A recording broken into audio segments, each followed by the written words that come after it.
This podcast is sponsored by Captain Wrigley's Starship Emporium. What's a starship?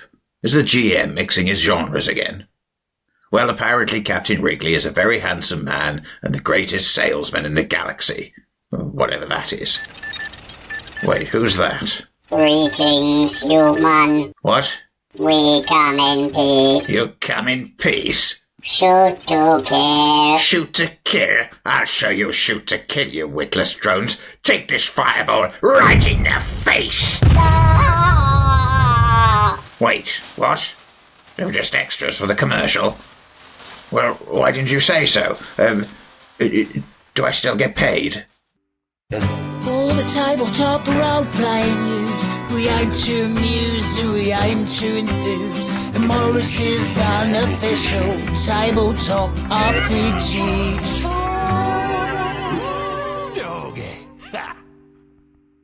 Hello, and welcome to Morris's unofficial tabletop RPG talk. I am Russ, aka Morrus, or Morrus, aka Russ, and with me is... Peter Coffey from the Southampton Guild of Roleplayers, has ever transported to be here. Transported as in you came in a car? Or got sent to Australia. One of the two. Or I'm just very happy. You may choose one. Maybe more than one of those three. Any two of the three options. Oh, or you could go 3 for free. It's not an and/or proposition. Let's Fair go. enough. Onwards. How's your week been, Peter? Yes, it's been lovely. I had a fantastic barbecue on the Saturday. Yeah, I was at that barbecue too. Oh, were you? Funny that. Oh, yeah, there was someone who looked just like you. I thought the waiter was so rude. He kept on coming up and talking to me while... Be gone with you, Gasson! Oh, away, peasants. Your betters are talking. Yes. Should we do some news? Oh, yes, I suppose we could. How couldn't we? exciting. Yeah. Wizards of the Coast is looking for you. For me? You. They're Oh. advertising a job, and I think you're perfect for it. Well, I don't know. I don't like to return their calls. Well, how would you like to be the new executive producer Yes. for D&D?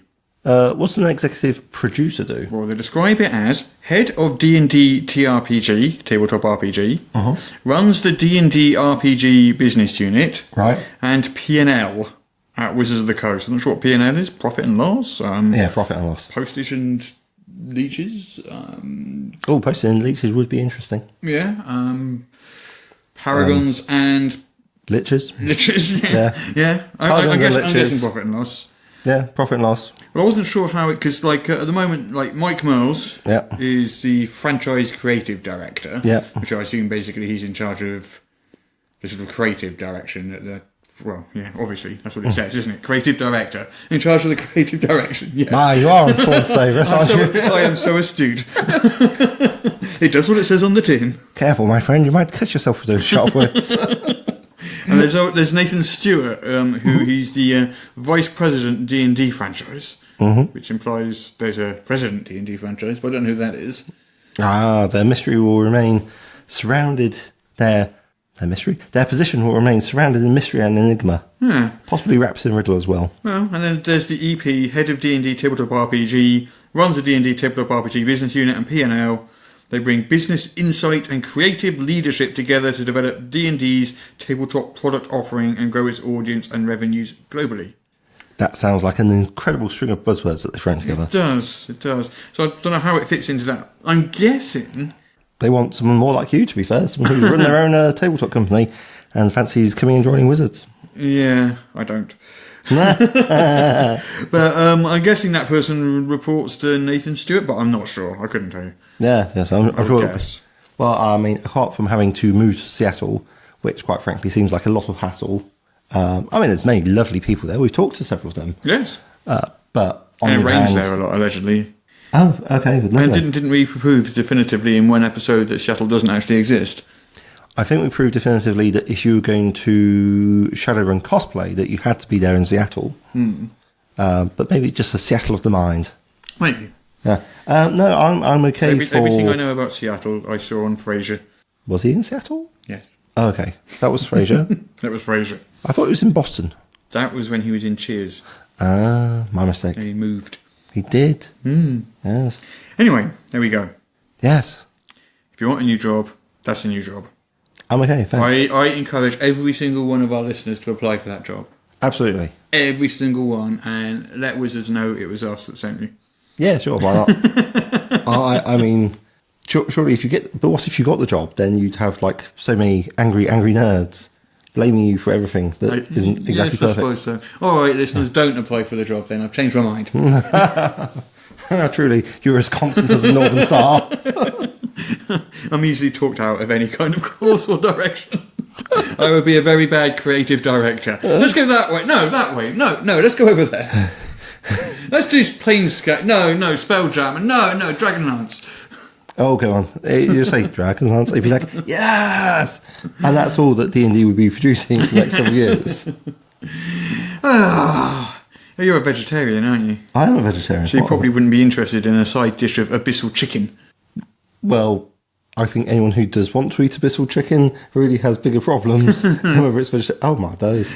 This is a picture of an abyssal chicken, a monster that will be found in Descent into Avernus. It looks like a sort of a carnivorous boot, I'll be perfectly honest. Yeah, it doesn't look a lot like a chicken, really, does it? No. It's like a big mouth with a big tongue, big claws, Sharp, pointy teeth. sharp, pointy teeth. Absence of beak, absence of feathers. I suppose it's sort of a beak. I don't know. It's It angular, looks more like certainly. an alien's face than a... Yeah, I could see that, like, having Obvious to come out. This is a tiny fiend, demon, chaotic evil. Yes. Wouldn't have expected that. Chaotic evil. Who a would have demon. thought? Who would have thought? Oh, I didn't see that one coming. And Chris Perkins from Wizards of the Coast tweeted this picture. Yes. And a tiny bit of its stat block there. Bum bum bum. One of its traits is it's a bad flyer. Yeah. The abyssal chicken falls if it's airborne at the end of a turn. Challenge rating 1/4. Oh, it's got 2 attacks. That's a... Yes. One with its bite and one with its claws. So it's much like a regular Velociraptor, but flying. And Yay. Abyssal. An abyssal. Yes. And immune Don't to forget stuff. the abyssal bit. Being immune to stuff also helps. They also mentioned over on D&D Beyond, which Yes. with an interview with Chris Perkins, Yes. which you can watch the video of. He mentioned, you know the Twinger from Tomb of Annihilation, these small elemental spirits? Oh, I've never actually got to play the proper game. Oh, right, I'm aware okay. of them. Well, they're in there. Yes. And he wants to bring them back again in a future product. Nice. But he hasn't indicated what that future product might be or in what manner the Twinger, Twinger might be brought back. Maybe it's a Schwinger. Schwinger. Twinger. Yeah. Oh, what's a gnome flare anyway? I'm not 100% sure. Okay. But there's a picture of one. Oh, yes, yeah, the gnome flare is apparently also something that they'd like to bring back. That seems like a very specific sort of thing.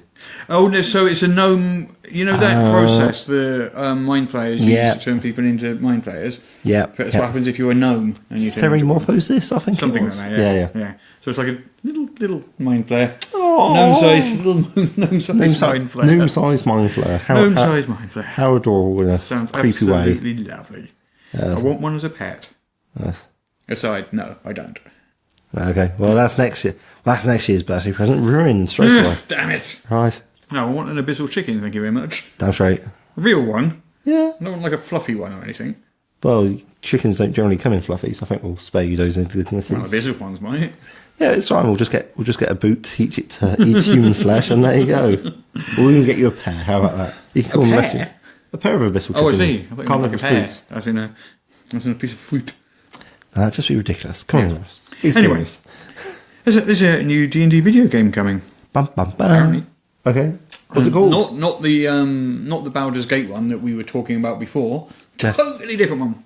Completely Okay. unconnected to it. Shocking. More than one D&D video game coming out. But Wizards of the Coast doesn't look like it has anything to do with this one. So this is a third party, and they haven't actually mentioned D&D. They just called it the 5th edition rule set. So what? 5th edition vampire? No, 5th edition of D&D, clearly, Oh, okay. but they just don't use the brand term. So it's called Solaster, Crown of the Magister. Okay. And it's basically based on 5th edition rules. Oh, yeah. There's a trailer, which is... I won't watch it right now, but it's it's like a sort of animated cartoon thing with a very distinctive style. Who's making it? From a French indie studio called Tactical Adventures. Right. Okay. I'm not really into I have literally video never... game studios. I couldn't tell you. These are not big names as far as I'm aware. Oh, well, they've got a Kickstarter campaign set for later this summer. Okay. And it's going to be a tactical dungeon crawling RPG based on the 5th edition rule set where players control a band of 4 adventurers. Okay. It places a heavy emphasis on verticality. What does that mean? I guess going up and down between levels. Okay. And manipulating light to combat the creatures that lurk in the darkest corners of the tombs and caves you'll be exploring. Okay. Oh, yeah, here we go. Verticality. Solasta is a 3-dimensional world rather than a series of flat maps. Yep. Locations can be explored by climbing walls, flying, teleporting, crawling through tunnels, finding secret passages, or falling through unstable ground. Ah. Gosh. Yes, I think there'll be a lot of falling through unstable ground going on. Kickstarter Tactical Adventures is giving players the opportunity to be heard by joining the community and backing Solasta on Kickstarter. There we go. Yes, apparently showing light can give away your position, which is something that players in my games are well aware of. It's like, well, you can go stealthily or you can go with light, but if you go with light, better chance of seeing things, but they'll be able to see you coming. But then again, if you were wearing plate mail anyway, it doesn't matter, does it? Yeah, that's generally true, although a proficiency in stealth can help. And certainly if you have things like pass without trace, then you're adding +10 to your roll.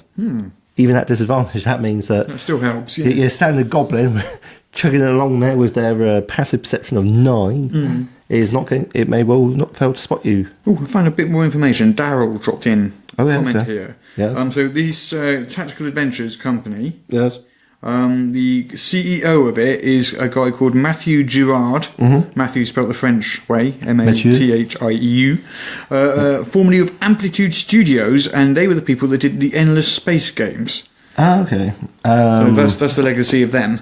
Endless Space. 4X sci-fi games. Oh, right. So that's like very large strategy games. Exploration, expand, exterminate. That one, yeah.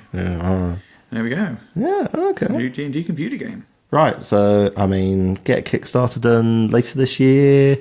Out 2 years later, I don't know. Yeah, 2-3 years, depends on what they've got.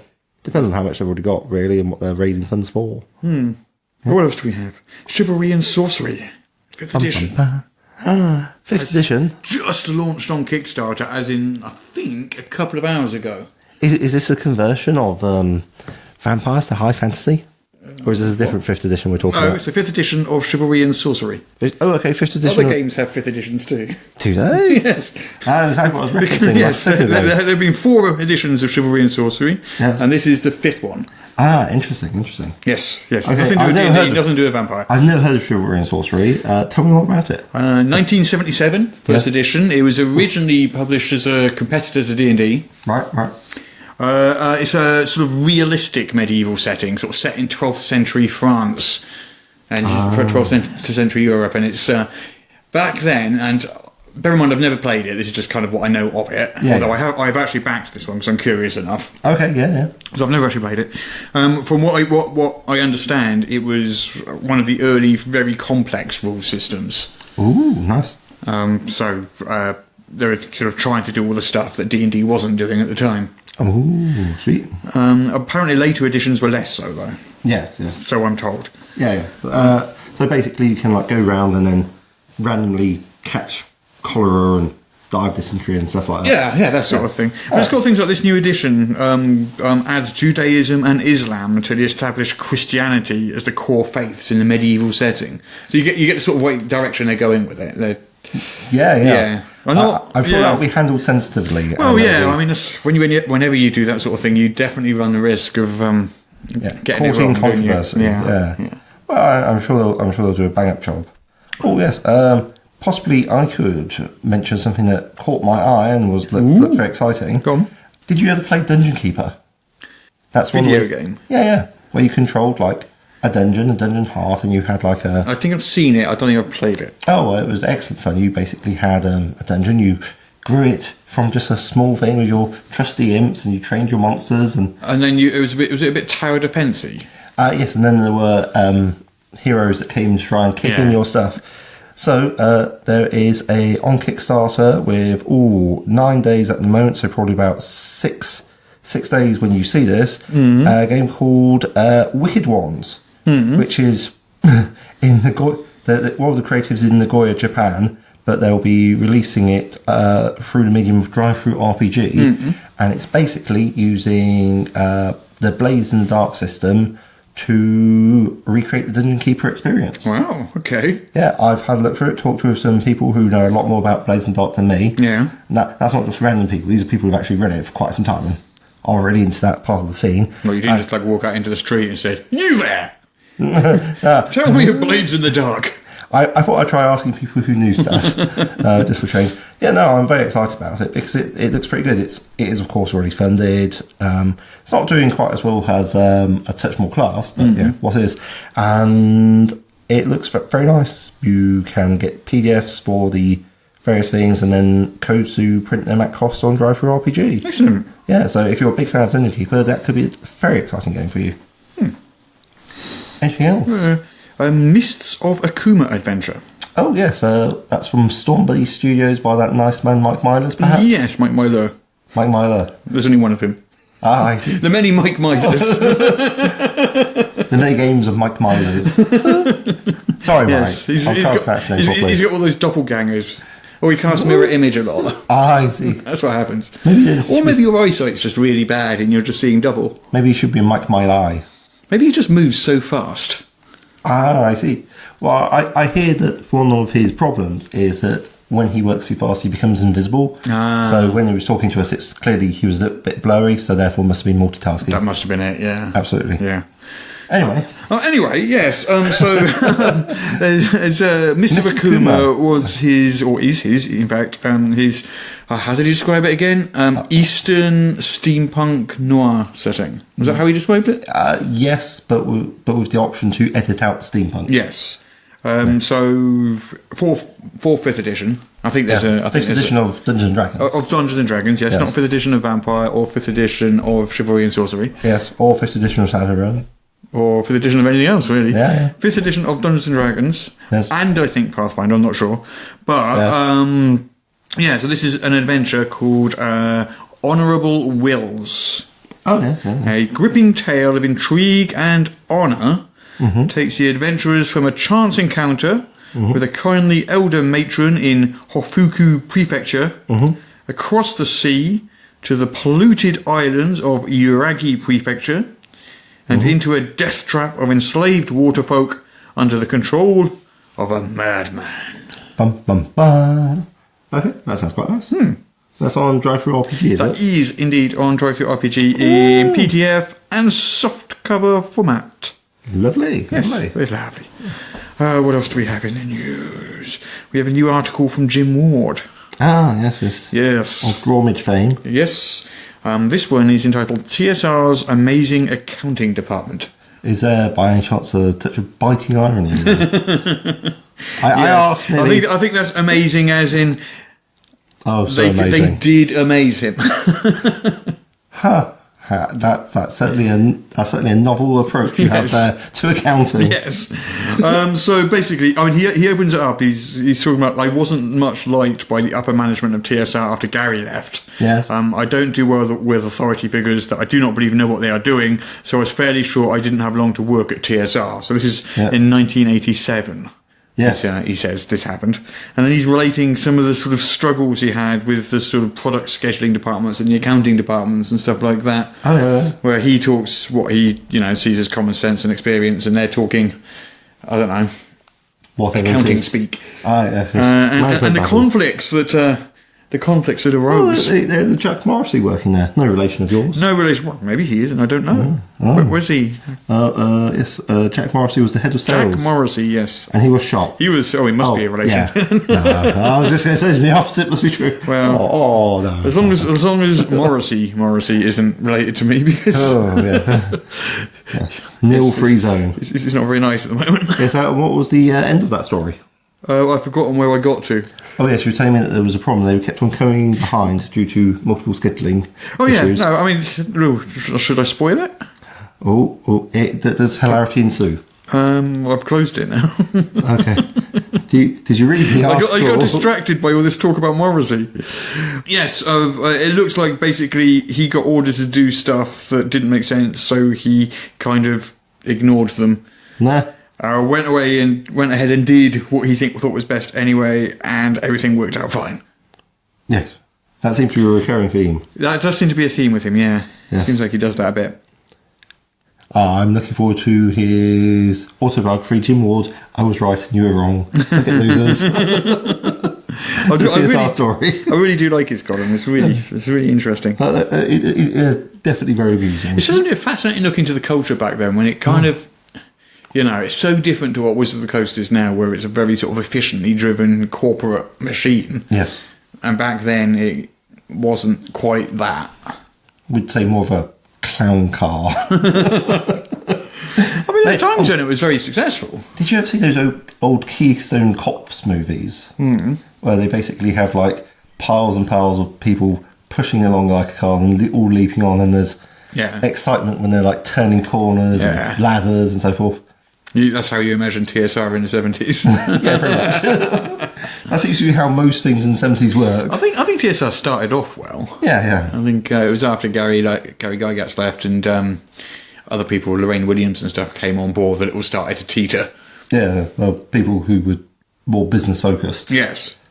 Which you would think would be good for a company, but who knows? But I think there's a case of being business focused and really knowing what it is that your business is. If you're just looking at it as numbers, that's going to be a big problem. Yeah, I guess. Yeah. Right, what we got here? Origins Game Fair happened. Oh yes. That's it. That's the news. No. Okay, good job, everyone. Good work. Oh, did they manage to overtake UK Games Expo? No. So they are up 11% on last year. Whereas UK Games Expo was up 18% on last year. Ooh. Okay. So Origins was in the 4th position last year. It's still in the 4th position. Mm-hmm. So it's Gen Con, Essen Spiel, UK Games Expo, then Origins, in that order. I see. And this is like defined as tabletop gaming conventions. Yes, yeah. I mean, obviously, if you start including video game conventions and general pop culture conventions, then you can multiply these figures by 10 and still not even get close to the number. But yeah, for specifically tabletop gaming conventions, yeah. Mm-hmm. Yeah. It's quite cool that UK Games Expo is the 3rd biggest in the world. Yeah. That's pretty impressive. Yeah. I'm told Origins Game Fair feels about the same size. I've never been to it. I couldn't tell you, but maybe a little bit friendlier. I think maybe because I think UK Games Expo is starting to feel a bit like Gen Con. It's starting to feel bigger, and do you know what I mean? Yeah. Well, I went to Dragon Con a couple of years ago, and that's quite big enough for me. That's way bigger than these, isn't it? Is it? I thought it was. I don't know. I don't know. Why is it? Oh, what does Dragon Con class as? I think it's a pretty much general one, isn't it? Oh, yeah. Oh, well, in the US. Okay. Yes, that's right. Yeah. Atlanta. Yeah, no, it's not a tabletop gaming one, though, is it? It might have tabletop gaming stuff there, but it's got a lot more. We very cunningly got a hotel that was about 10 minutes walk away from the main ones. Yeah. So that was right. Let me have a look. Dragon Con. I'm fairly sure Dragon Con is bigger than any of these, but I will look it up. Absolutely. It was certainly very crowded. Yeah, 80,000, yeah. 80? 80. 80, yeah, right. So it's 4 times the size of UK Games Expo. Oh, okay. Yeah. We did feel quite crowded. Yes. Yeah, no, it's considerably bigger. Yes. Yeah. No, it was a good laugh. Played a fair few role-playing games there. Yeah. Picked up Zombie Side. That was my... Did you go there for Dragon Con? Or? Oh, yes, specifically for Dragon Con. Yeah. That was the main attraction. Yeah. There was also the aquarium, which was very nice. Martin Luther King exhibition. Mm-hmm. Still haven't been to Six Flags. That's a massive roller coaster park. That's something myself in there. I don't do roller coasters. Oh. I don't get on with roller coasters. I'm not good enough for climbing ladders, let alone roller coasters. It's quite fun when you just go up and up, and then you look down and like, perhaps I've heard. It's for certain values of fun, I suppose. What else? Have you got that feeling of sickness and utter fear and abject terror? I mean, if you find that fun, fair enough. Well, you have turned an unfortunate shade of white. Perhaps we should move on to the news. I'm only wearing sandals today, and they're very poor vomit-resistant properties. I am wearing slippers and a Jedi robe. Yeah, yes. Which you bought me for my birthday. That's very nice of you. Thank you very much. I thought I'd go with the old school Jedi, because, if I'd thought of it earlier, I should have got you to bring yours along, and we could have done a little photo shoot. That would have... Photo shoot, yes. wearing it during the podcast? Absolutely not. 'Cause it must be like 23 degrees out there or something. It is quite warm. I might take this off, actually. Yeah, no, absolutely. As long as you're wearing something underneath, that's the main thing. Of course I'm not. No, of course I am. Where are we? What else do we have in the news? I don't know, you tell me. That might be it. Yeah. I think that might be it. Yeah. Yeah. Yep. That is the news for this week, apart from my quick plug for a Touch More class, because, hey, why not? You want to talk about Touch More class? Oh, yes, what's that? It is my Kickstarter. Oh, yes, yes. It's doing really well. It's about £46,000 now. Oh, okay, yeah. So it's sort of slowed down from its previous rocket-like meteoric trajectory. Yeah, so we're in the middle 2 weeks now when it slows down. But it's still, like, for a middle 2 weeks, it's not as drastic a slump as I've experienced in previous Kickstarters. Okay. This one's, it is definitely that U-shape is happening, but it's kind of skimming off the bottom. Yeah. So it's not doing too badly. It's still, like, doing about £1,000 a day. Oh, goodness. Just about, which is... That's quite a lot of money. Yeah. Wow. I'm impressed and pleased for you. Thank you very much. Yeah. I'm very pleased too. I guess it's just the power of word of mouth. And with respect to that, if any of our listeners would like to tell their friends who are into role playing but don't already know about this podcast, what you think that would be swell. And certainly if you want to leave us a review on whatever app you're listening to, Yeah, we haven't had a review in probably this year. Oh, can you see his little face? You can't, but I can. It's very sad. Please. And reviews really do, especially iTunes more than anywhere else. Reviews really, really do help with their rankings. Absolutely. I think even more so than listens. Oh, absolutely. Just one review from you could take this poor, sad little Morrus and bring a little smile to his face. Oh, I'm going to put up my Jedi Robe hood now. Oh, look at that. Oh, he's so adorable. He does. You always look sad, but you look emotionally distressed as well. Yeah. Yeah. Right, that is the news anyway. Huzzah! We're done with the news. We're done with the news. Yeah, we're done.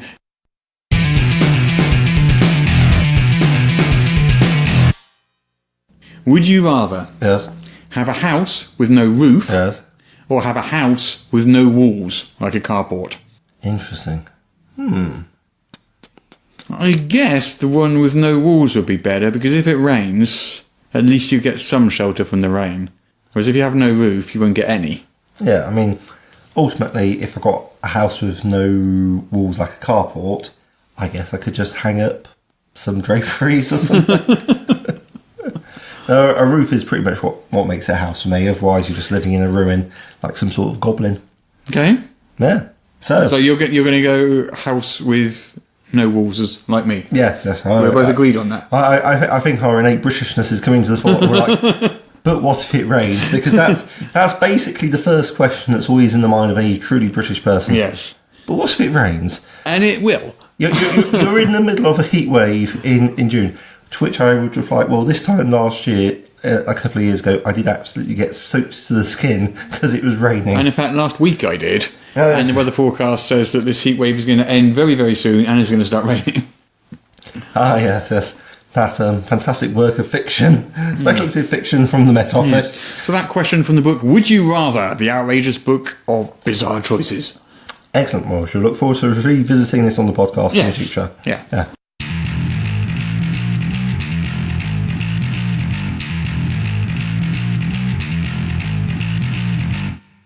Do you know what I've got here? Is it a tablet? Not Not here. Here. Oh, what do you have there? Acquisitions Incorporated. Yes.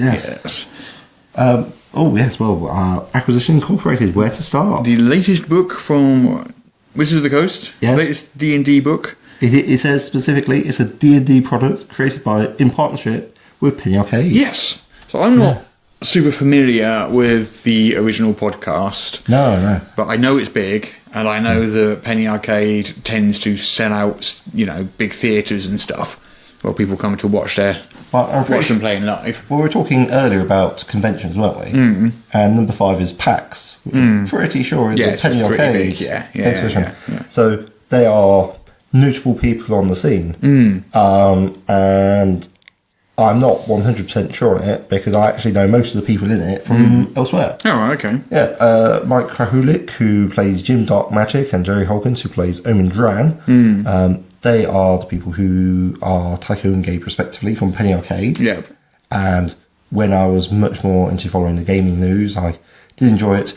Although, to be fair, Penny Arcade, if you're unfamiliar with it, is not necessarily the most accessible because it consists of a webcomic which requires you to read the article and follow some links before you can properly appreciate it. So it's actually it's almost like a newspaper cartoon. So you have to be aware of the current events to appreciate it. That's interesting because I have now read this book. Yes. Coming at it basically as a Acquisitions Incorporated newbie. Yes. Obviously knew it existed. I had a vague concept of what it was about, and I knew I'd heard a couple of the character names, and that was probably pretty much my exposure to it. Yeah. So I've basically come at this, as a blank slate. Yes. And it's done, I think, a really, really good job of explaining to me what the whole thing is. Okay. So, fortunately, I haven't had to read any webcomics or listen to anything or anything like that. Everything, this book was fine. Yes. Okay, so all the information you want is in there. Well, there might be information I don't know that I don't have, but I don't know that I don't have it, so it doesn't matter. Ah, I see, one of those unknown unknowns things. Yeah. What was interesting, because this I was reading this all the way through, and it kind of reminded me of something. And I couldn't think, what did it remind me of? And I was reading it, and I went, this is really familiar. Why is this reminding me of something? And it wasn't until I got like 2/3 of the way through when it suddenly hit me. Yes. It's Terry Pratchett. Bum, bum, bum. Really reminds me strongly, tonally, of Terry Pratchett. Well, so we're saying that 5th edition Dungeons and Dragons and Terry Pratchett are compatible, potentially. Yeah, I mean, that's what this product basically is, I guess. Are you talking like the... it's called Acquisitions Incorporated. From the very little I've seen in bits and pieces, it seems to be about running a company. Yeah. So what happens is you have a franchise of Acquisitions Incorporated, which is a big sort of Faerun spanning organisation. Right. So you get a franchise, and in this one, your franchise is based in Van Dalen. Yes. You can grow the franchise, and as the franchise grows, you gain certain abilities and benefits as your little business grows in stature. Yes. So it's quite cleverly done, because what happens is, so the your franchise has, I think it's 4 or 5 levels. Yeah. And it goes up pretty much as you go up in tiers. I don't know if it corresponds exactly to them, but because I think there's like 4 or 5 of them. But you get to a certain level, and your franchise then becomes a level 2 franchise. Right. So your starting franchise is going to be like the area of a small town, and the surrounding area is about 20 miles across. Okay. So what is your franchise for? So Acquisitions Incorporated, basically you're essentially being your typical murder hobo style adventurer. It kind of says, do it how you like, you do you. But the idea is you're supposed to make profits for the overall Acquisitions Incorporated megastructure. You're supposed to manage the profit and loss for your business centre. Yeah, by plundering dungeons and robbing tombs and taking on different missions to clear out the goblin, doing standard D&D stuff. Are you sure that was actually a job offer that was going earlier? Or perhaps there was supposed to have an unfortunate fatality. Who can say industrial accidents when dealing with trolls are possible and unlikely to be well received? Yeah. So what you get is you basically get granted a franchise and a license to operate within a certain area. Yep. And you can't operate outside that area because they'll have granted franchises to someone else somewhere else. So it's kind of like exclusive. In exchange for that, you get the backing of the organisation and certain resources and abilities. Okay, so you have a sandbox, but where you can do what you like, but you're quite sharply restricted in being in that sandbox. Yeah. It starts off, like I said, about 20 miles or so. Yeah. Then you get to a level 2 franchise, and it's larger. It's kind of like a large section of the Sword Coast. Oh, okay. It would be. Right. And a level 3 franchise would be sort of like, I don't know, the entire Sword Coast. Right. And a level 4 one, you're talking sort of like, probably it has departments on other planes and stuff. Okay. Wow. So that seems to correspond roughly to the various tiers of adventuring. Yeah, exactly. Yeah, pretty much. And then as your franchise gets to each of those things, each player, in addition to, you got your background, which is your standard D&D mechanic, and you got your class, which is your standard D&D mechanic. Right. But you also have a role within the company. Oh, yes. Totally on top of all that. And these have funny names. Like let me look them up because I can't remember them offhand. There was an occultant, for example. Occultant. Yes. The portmanteau of occultist. A decisionist, a documancer, a hordes person, a lawmonger, an obviator, an occultant, a secretarian, and a cartographer. Interesting. So, if we were going to play Guess the Kickstarter, I'd be like, that was all cartographer. That's someone who makes maps. We could redo that then, just for a laugh. Because I was going to say that was one of my slight criticisms. Because I got to say I do like this book. Yes. I think at the moment it's my second favourite after Curse of Strahd. Ooh. Possibly, I'm starting to think it's because I like it when D&D tonally deviates from the norm. Yeah. Like Curse of Strahd. The high fantasy you're not so keen on. It's not that I'm not. It's just that there's a lot of it. Oh, yeah. So when it experiments and does something different, I'm like, oh, that's interesting. Company positions. We were talking about company positions. Company positions, yes. And as I said, it's all very Pratchett tonally. Yes, which you keep saying that, and I keep on having my ears prick up in excitement, but I'm not convinced, but please continue. Yeah. No, well, it's just like the conversational tone in which they write the entire book. Yeah, it doesn't read in the same way as a normal D&D book does. Okay. It's got this casual sort of conversational tone with little in-jokes, and I mean, I wouldn't say they're in-jokes because I got them all. So they clearly weren't jokes that you had to have seen the thing for. But, little asides and jokes. And yes, that you could work out what was going on. Yeah. I appreciate it. And there's a bit of sort of fourth walling, a bit of meta joking about the genre as well, and things like that. Is there notably more sarcasm than you'd expect from a maybe a little. Yeah, it will say things like, yes, and then the adventurers could, go and do adventuring things like loot a dragon's lair, kill some goblins, blah blah blah. It will say things like that. Blah, blah, blah. Yeah. Right. It'll say things like that in the book. So it kind of takes the piss out of the genre itself as well a little. Oh, marvellous. Bit of a friendly parody. Yeah, think of it like The Office crossed with D&D. Okay, right. So you each get a position. Yes. And this is totally separate to your class, totally separate to your background, all this sort of stuff. It's a brand new extra mechanic, isn't it? And as your franchise levels up, yes, you just get these bonuses. You just get these abilities and stuff. Okay, so they give you extra stuff. Yeah. Nice. It's totally on top of everything else. I like it, yeah. So number 1 is cartographer. Okay, so you're a map maker.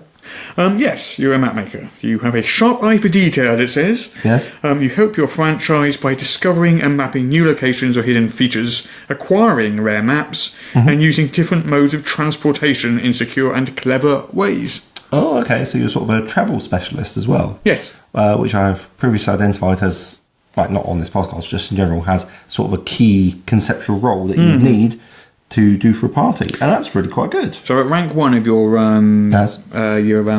franchise, you get a free draft horse and cart, passage on a ship or ferry. You can requisition passage on a ship or ferry and similar transportation. Ah, yes, and then in line with the humour, could you tell us what it's called? It's a rental.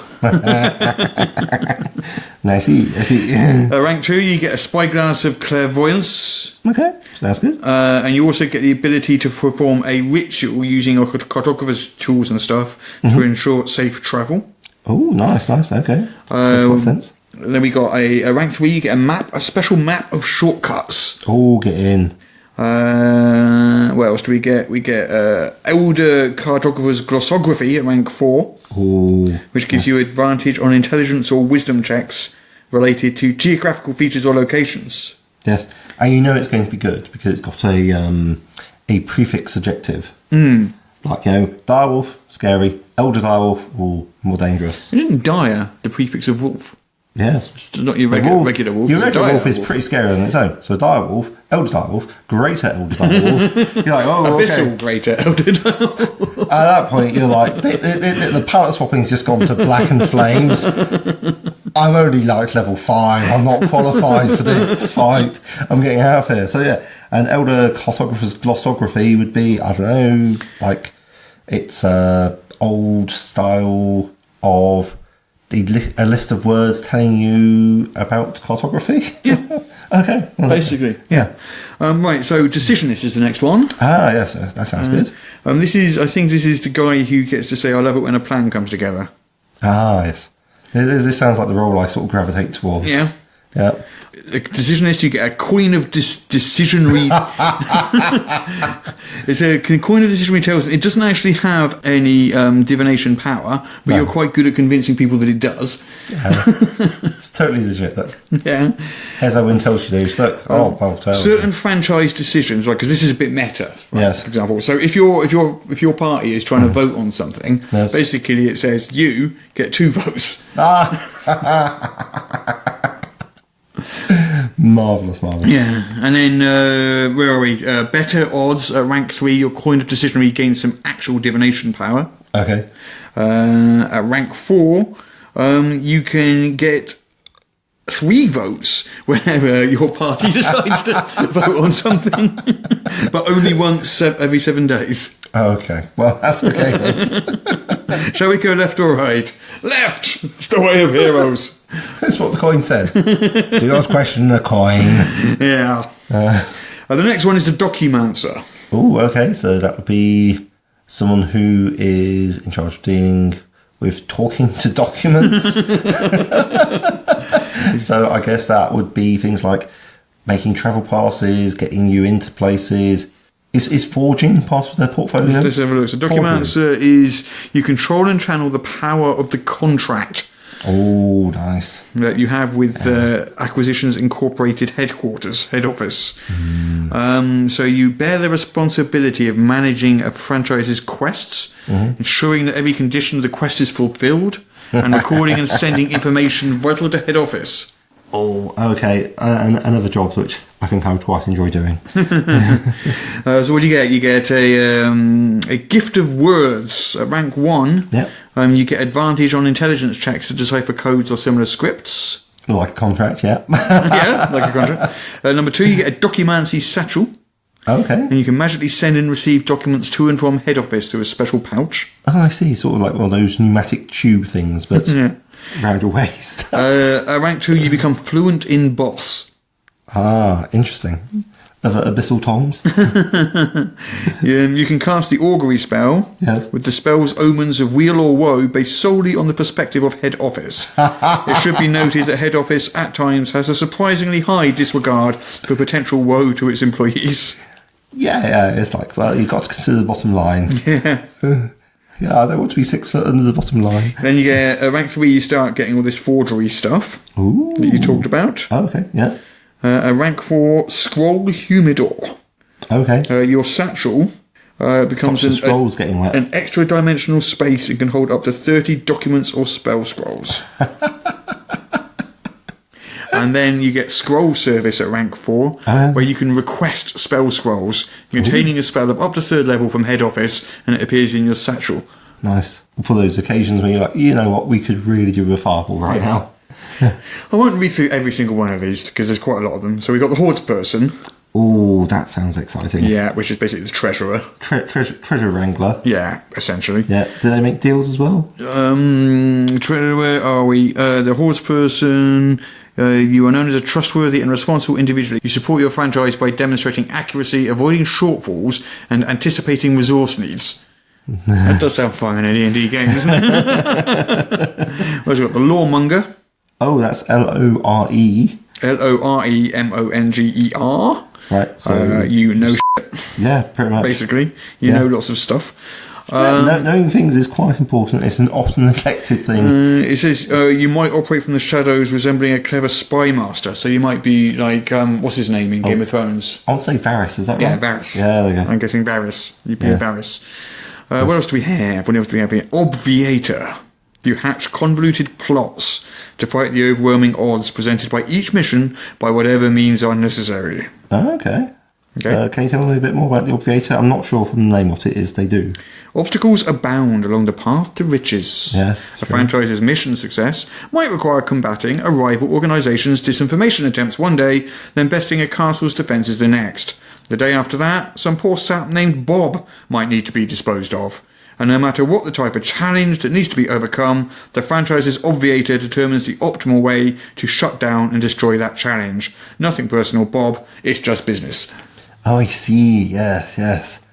sort of like a troubleshooter. Oh, so that one is that one's the I love it when a plan comes together guy. Then that's the Hannibal of the A-Team, I think. Not, I would say it's more like from Pulp Fiction, that Mr. Wolf chap they call him. Yeah, okay, yeah, maybe that. Yeah, who walks in and says, "Yeah, we're going to need more tarps." well, that was a bunch of alchemy abilities as well. Okay, which is God. Okay, so it's a D8 thing. When you first dabbled in alchemy, like number 5, you think you might be addicted to holy water. You just can't stop drinking it long enough to find out for sure. Or as a server in a tavern, you refined the perfect hangover cure, but never wrote the recipe down. Now you're desperate to recreate it. I mean, this book is just full of that sort of stuff. Oh, marvellous. Yeah, it's all tongue-in-cheek. Yeah, what else we got? What else have we got? The Occultant. Oh, yes, yes. Where are we? I'm seeing a tiefling holding a very large abacus. Yes. With little skulls for beads. So you track the creatures and foes that the franchise has bested or killed using an eldritch abacus. You measure the karmic coordinates of your franchise, hoping to gain portents of that which is yet to come. Okay, so it's different from the Hordes person because you're less concerned with your physical cash and more with sort of your like karma, as it were. Looks like. Yeah. Yes, looks like your eldritch karma. Yeah. Then we got the Secretarian. Okay, so there we go. So look, why be an occultant? For example, you watch someone close to you die, and were overcome by the feeling that you should be making money off it somehow. Yeah. Right. So, Secretarian, that sounds to me like... Why be an occultant? Number 6. You've always worn a lot of black. That good reason to be an occultant. A lot of black, school patch. Yeah. It was either this or patrician, and quite frankly, that position was filled. So, the Secretarian, everyone is a potential customer. Okay. It looks like you're good at marketing, promoting stuff, selling stuff. Oh, I would not have thought that Sales Weasel would be called a Secretarian. But Well, that's what it says. You advance your franchise by keeping staff happy enough, hiring competent enough workers, coming up with slogans and catchphrases, launching marketing schemes and getting jingles and slogans stuck in customers' heads. Oh, I feel I could also play that. Join the dark side as well. Yeah. So they're the roles. So you get one, you choose one of those, and you just get these abilities as your franchise goes up. Yeah, that's nice. Why should you be a Secretarian? Let's have a look then. Buzzwords was your first language. You love the joy that other people get when you tell them what to do. Oh, you've always yearned to be in the people business because inanimate objects can't pay you. You believe that customer loyalty can't be bought, but that it can be rented at reasonable terms and rates. Okay, so there's a certain... I guess also like a vague touch of Dilbert, bit of Scott Adams. Yeah, I guess so, yeah. Going on as well. This isn't the sort of thing you break out for your 5-year-olds. Like your introduction to D&D. This is for people who've served times in the office mines. Yes. Basically, yeah. And what else have we got in this book? We have got a big section on downtime activities. A whole bunch of new downtime activities. So you can modify your headquarters, restructure your franchise, explore territory. Nice. I'm liking... Do marketeering. Yeah, I'm liking that exploration seems to actually be explicitly addressed in this book and how to do it and like consequences and everything. Yeah. This is good. Like for some marketeering complications, the catchphrase or theme song of the marketeering campaign is a surprise hit, and everyone repeats it endlessly until they tire of it and begin blaming the franchise for mental trauma. What else we got? We got scrutineering, which is intelligence gathering. Okay, yeah. Shady business practices. Schmoozing. Bit of schmoozing. Any complications for schmoozing? Schmoozing. Shortly after schmoozing, the character or staff member receives a love letter from a contact, whether that interest is reciprocated or not. Okay, that's So there's quite a lot of humour built in, and also quite a lot of actions having consequences. And we've got team building as well. You can spend downtime doing team building. The participants learn way too much about each other. Yes. Each character participating in the activity must select a bond, ideal, or similar background aspect from their partner and come up with a story explaining how this becomes a conflict for them. Oh, okay. So that's quite good. It's almost using a montage mechanic. Sort of, yeah, I guess. Well, it's all... Well, downtime is kind of like that, isn't it? Yeah, well, it can be. So it's like throwing it in. So just a chance to do a bit more of the role-playing, which is always a solid shout.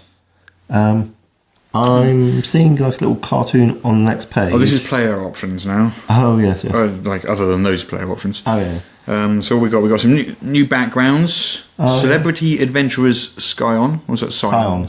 Yeah. Failed Merchant. Yeah. Gambler. Plaintiff. Rival Intern. How do you become a plaintiff? Plaintiff. Oh, where are we? Sure, accidents happen, but they seem to happen an awful lot when Acquisitions Incorporated operatives are on the scene. That seems fair. Naturally, nothing ever happens when there are no witnesses left behind. But sometimes one casualty is left a little less than dead, just waiting to discover what a lucky break the accident actually was. You were a victim of a legal incident that was ostensibly the fault of Acquisitions Incorporated. At least, that's what the local magistrate said. Right. And then Acquisitions Incorporated offers you a job as a payoff. Marvellous. What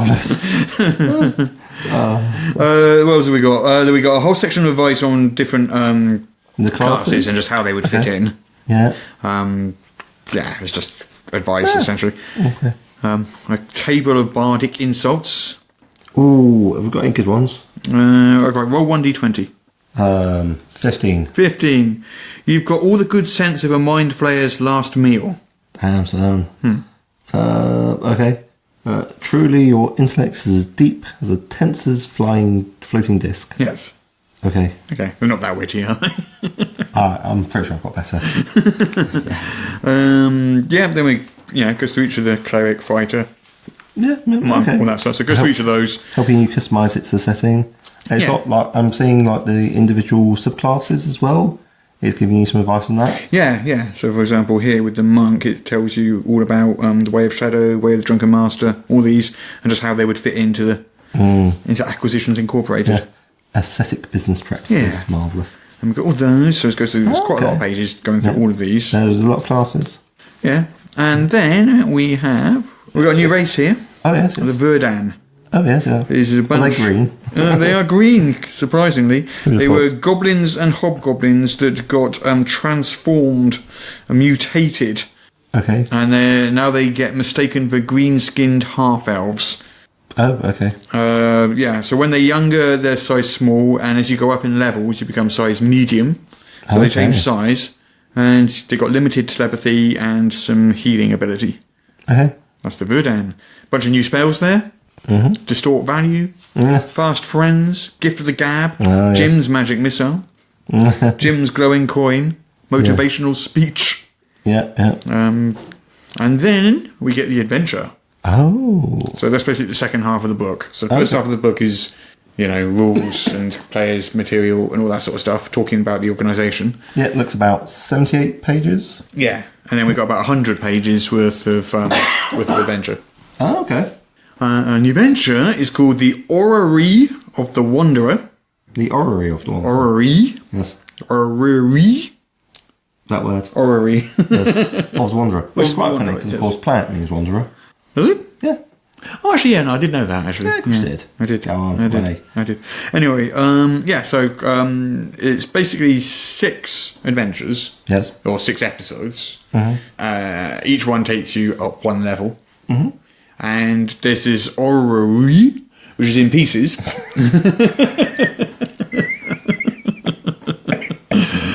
Oh, dear. There's this orrery that is in pieces. Yes. And basically you have to gather the pieces and while dealing with a rival franchise. Yes. So you start off, I think it's in the second adventure, you open up your franchise in Van Dalen. I don't know, it's really, really hard to talk about without giving spoilers. Okay, you can say, did you like it? Is it well joined up? I did like it. Are they very episodic? It's quite episodic. It looks fun. It's definitely a different tone to anything you've ever done in... I mean, it's still D&D. You're still going to be killing goblins and taking their stuff. But there's definitely a different tone to... Yeah. Would you be able to slot it into... Like, with Ghost of Saltmarsh, you were able to take one of those adventures and just slot it seamlessly into your What's Old is New campaign. I think it's more linked than that. Yeah, so I think this is definitely one adventure with 6 episodes rather than 6 adventures. Oh, okay. So you would like people to play through it in order rather than just picking it up. Oh yeah, no, you couldn't do it out of order because you're following a trail of clues. You're solving a mystery as you go. Okay. And gathering parts of a thing. Would you have the opportunity to divert from the adventure path? Would that make any sense? It does have some bits and pieces. Yeah, it's got sort of a lot of these bits where, when travelling between one and the next, yes. it gives a sort of like paragraph or two of things that you could divert and do. Oh, okay, yeah. Or little mini adventures or encounters and things like that you could do. Mm-hmm. So there's like space for a bit of improvisation and digression rather than just being completely on the rails. Yeah. Why?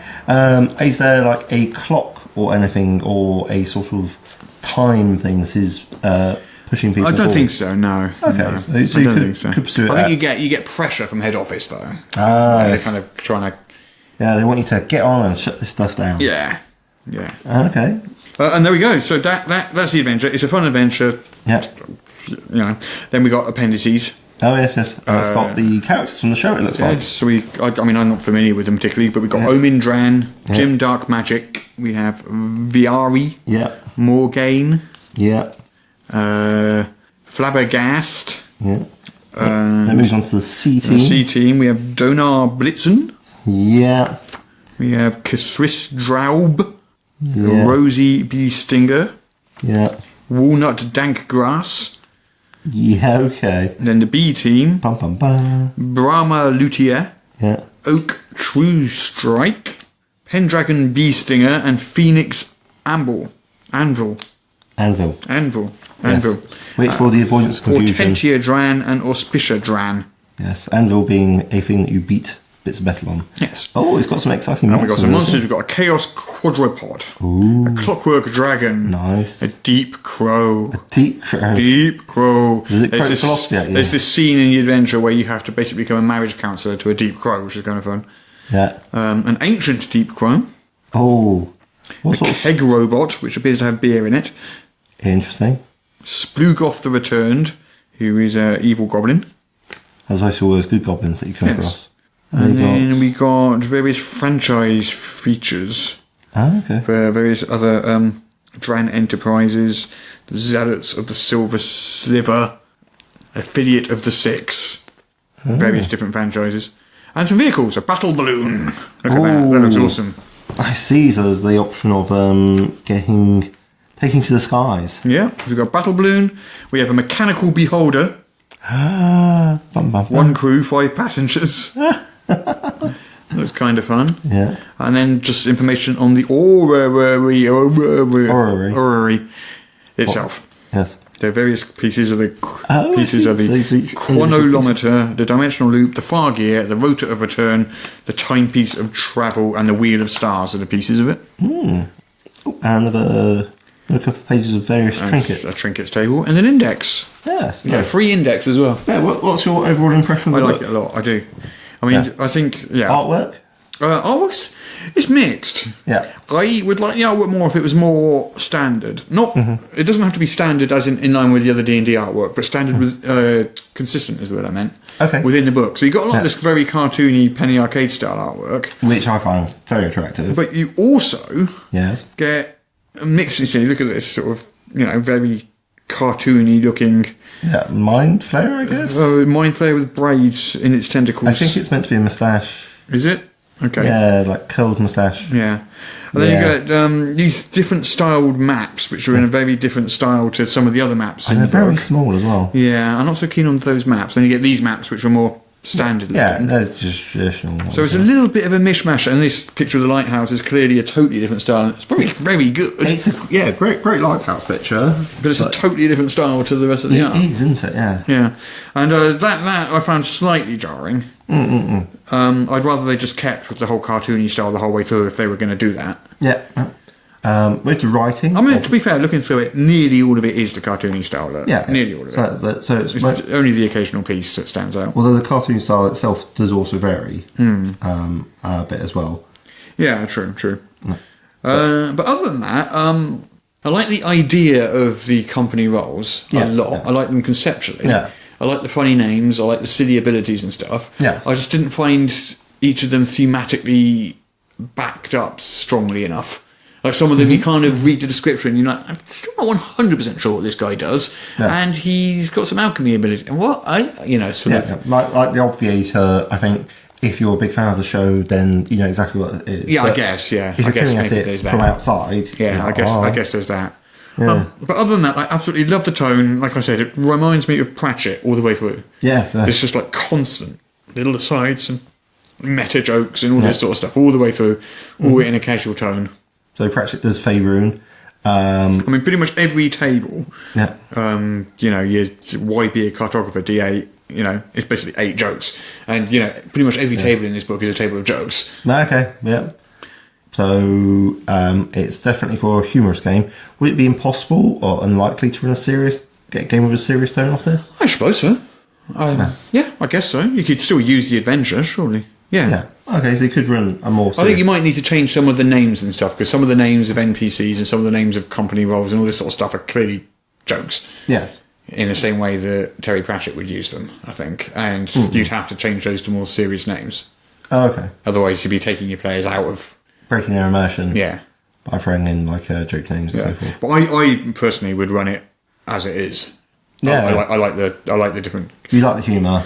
Yeah, I just like, I liked Curse of Strahd because it was a totally different tone, and I like this because it's a totally different tone, and I think I like D&D most when it's doing interesting new things. So you definitely say this doesn't take itself seriously? Not even slightly, no. Yeah. No. But does it treat the actual game as a joke? What, D&D? Yeah. I think it has a bit of fourth walliness to it. Yeah. And it links, Yes. not links, winks. Winks. Use words that exist, Russ. When they say use your words, they don't mean to make them up. Yeah, it winks and nudges at the reader all the way through. Oh, okay. So some people might find that a bit jarring, a bit immersion breaking, potentially. Maybe. I mean, I didn't. Yeah, you quite liked it, but you could see that for other people it might be a thing. But yeah, I think the style of humour is one that I particularly like. Yeah. So, I suppose if you're going for the Penny Arcade source book, then you're not expecting anything hugely serious. Yeah. But on the other hand, it's not a joke product. Yeah, no, I don't know. Yeah, but there's humour in it. It has humour in it, but it is a solid, functional, good product. Yeah, it's not. This is a game. It's not a gimmick. Yeah. This is a proper D&D book that you can play games on. It happens to have more humour in it than you would expect. A bit like, say, the Orville to the Star Trek. Yeah. I think if you're a fan of Acquisitions Incorporated, I'm sure it's a must-buy. I'm sure absolutely, it is. Yeah. I'm not particularly familiar with them. No. I probably will be now, because I'm probably going to investigate them a little bit now. They have quite a bit of podcasting to catch up on. Yeah, I'm not going to go through a whole load of stuff, but I might see if I can find some highlights. Oh, absolutely. And just to sort of get a sense of it. Yes. But certainly reading it, it's fun. Okay, that sounds amazing. You know what we don't know, though? We don't know something very important. Something very, very important. It's super important. We just haven't done. Should we rectify this problem? I think we should. Let's weigh it! Oh, there we go. Sorry, let's weigh it. Sorry, Darryl, I hope you weren't using those ears. Right then, we have here what can only be described as a set of scales. Yes. Right, it is set at 0. Are you ready to weigh Acquisitions Incorporated? I'm ready to weigh. What does Acquisitions Incorporated weigh? The tension is killing me. Ooh, 484 grams. 484 grams. Yeah, which is £1 2 1/8 ounces. There we go. That is what Acquisitions Incorporated weighs. How's and that? That we know is what everyone was waiting to hear. Yes. They've sat through all of that long, preamble about what's in the book, but they didn't care about that. No. They just wanted to know what it weighed. But we know what our listeners want. Our readers. Their readers, our listeners. Often the same people. I keep trying to read your podcast. It just doesn't work at all. Have you considered redoing it? So we've got this other book here. Oh, yes. This one, sadly, I've not had a chance to read yet because it's very, very large and I can only read one book a week. And I read Acquisitions Incorporated this week. Yes. But I'm going to attack this one. When I say attack, I don't mean, sort of... Just taking it out of your hands. No attacking the book. You could attack someone with that book, though. You could. It's a weighty tome by Matt Barton and our good friend Shane Stacks. And it's called Dungeons and Desktops. The History of Computer Role-Playing Games. Excitingly, it's like its second edition. Yeah. Is that like a self-portrait of Shane? It doesn't look a lot like Shane. And do you reckon Shane used to have long hair like that? Yeah, I can see that. Like, that's a question for our listener, Shane Stacks. Did you used to have hair? Because Dragon... He still does have hair. Well, sort of. He's got less hair. A lot less. I'm not sure we should be like criticising his appearance on the podcast. There's a reason. It seems rude. We've all gravitated to a medium which is non-visual for a reason. Let's put it that way. There's got like a little rat playing with a joystick and a rat with an eye patch, because of course those are all things I associate with computer games. Dr. Matt Barton. So they've got proper academic, and then you've got Shane, who is someone who is very good at communicating. So let's find out what his book weighs. How many pages is it? Let's have a quick look. It's not a small book. It's not 614 pages. Wow. I would like to say, in the defence of Dungeons and Desktops, that this is not the same hardback format as Acquisitions Incorporated, but is instead a softback, which of course does make a difference.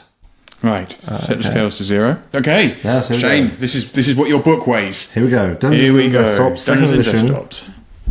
Oh, what? Wow. What? Oh, wow. That's broken the kilo mark. Kilo and 94 grams. Yeah, basically 1.1 kilos. Absolutely. And in pounds? Yeah, 2 pounds, 6 ounces, 6 and 5/8 ounces. Wow. What a tome of a book. You would not want to get hit on the head with that. Oh, no, that'd just be awesome trouble. No. Yeah.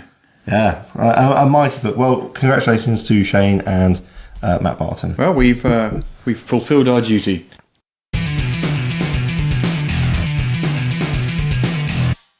Hello, your editor Dale here. If you want more details about the adventure in Acquisitions Incorporated, plus a few mild spoilers for what happens in the adventure, make sure to support us on Patreon at patreon.com/Morrus to get this week's bonus content episode full of entertaining bits from the recording that just couldn't fit into the main podcast. You'll also get access to the bonus content for every episode of Morris's unofficial tabletop RPG talk, which includes dozens of hours of more fun with Morrus, Peter, and their guests. So head on over to patreon.com/Morrus and help support the show. I think we are done for today. I think we are. Thank you, everybody, for listening. Yes, it's been an absolute pleasure to be here, as always. Next week, next week, I think we're delving into The Expanse, aren't we? Oh, yes, using the adventure game engine. Yes, from Green Ronin. Yeah, well, I really should get up to speed. Get back up to speed on The Expanse, because it's been a while since I've last read it. I have watched, I think, I've watched 2 series. Yeah. Haven't read it. I know, I read the first book, I think. Yes. I read the first book. Mm-hmm. I've watched 2 series. Yeah. The third one I see is on Amazon Prime, so I should try and catch up with that. Mm-hmm. And I've got the hardcover through from the Kickstarter, which I've only so far managed to glance through, but by next week I'll make sure I read it. Be able to tell us in more detail. Yeah. Well, it sounds like you've got a lot of reading homework to catch up on. Yeah. Who thought being on a podcast involved so much reading? Not me. So I guess we'll see you all next week. Goodbye. Yeah. Goodbye, everybody.